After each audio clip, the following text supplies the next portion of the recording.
Hey, welcome back to the weekly follow-up video.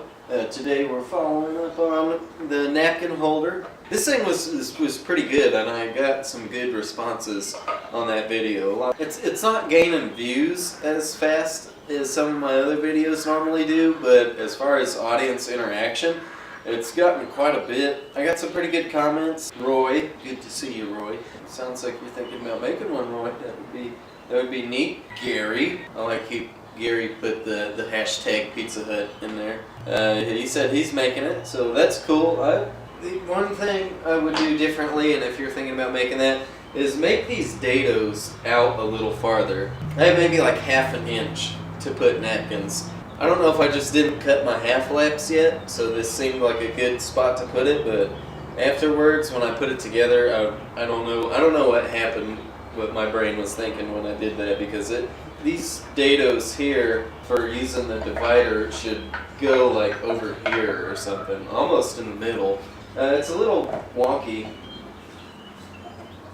On the workbench it's actually pretty stable, but on my table it's pretty tippy from side to side. But I had my follow-up last week on the salt and pepper shakers. I said I wanted to start doing this thing where I asked a question every project follow-up video to just start some conversation. Last week I asked what your favorite wood to work with was. Mine was cherry. Clinton Moore, which is CJ. I know him in person. He gave me the belt sander I use. I got that from CJ. Thank you, CJ. He said he really enjoys oak. He likes the smell of the oak dust when you're cutting it, which, yeah, oak has a particular scent to it that's pretty good. Roy chimed in there. He was talking about working with like fir and pine and cedar and applewood. I thought that was interesting, that Roy, that you mentioned applewood, because you never really hear about people working with applewood. And I'm not really sure why. I know I worked with applewood. In my very first Means Woodshop video ever, we made a coffee scoop out of applewood, and I still have some of it. And this was from a log, and it's really rough because I chainsawed it. It's so dense and hard that it was really a pain in the ass to work with. And it wasn't very fun working with applewood, but it's super pretty. Roy said he'd have to go with cedar because of the smell. Definitely agree, cedar is great. I love working with cedar. I have quite a bit of this cedar here. It's kind of ranges from 1/2 inch to 3/4 inch. I had a good friend of mine give me that because there's nowhere locally where I could buy any cedar like this, and it grows around here. My buddy, who requested that I not say his name, so we'll just know him as The Beam, B-E-A-M, The Beam. The Beam gave me some of the cedar, because... Fuck off, bro! Olio, out of here! So I have a couple questions I've been wanting to do for this, and I'm trying to decide between two of them now. You know, okay, I know which one I'll go with. What was your worst shop injury? You know, I've never got injured on any moving blades or anything.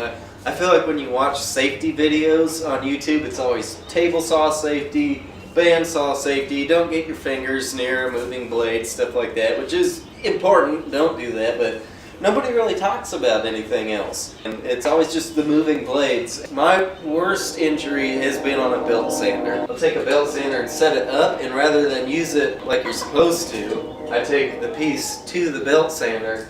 And when I first started woodworking, I had a piece a lot like this, and I was pressing it flat against the belt sander, and I think I had it like this, and it pulled that piece away from me, but while I was still applying pressure to it, so with that pressure still applied and the piece all the way across the shop, I forced my hand down really hard against the belt as it was moving, and it like sanded my palm off. Like just the skin off my palm got sanded away, and it was super bad, and that happened twice. The second time was not as bad as the first. My other worst injury, and it might have happened with this chisel, I was making a spoon, and I was chiseling out the concave part of the spoon, and Jennifer was here with me, and we were ready to go, and so I had everything packed up, and she started talking to one of my sisters, and they just kept going and talking and talking. I was bored, we were supposed to be leaving, so I pulled out the spoon and the chisel, which was dumb because, you know,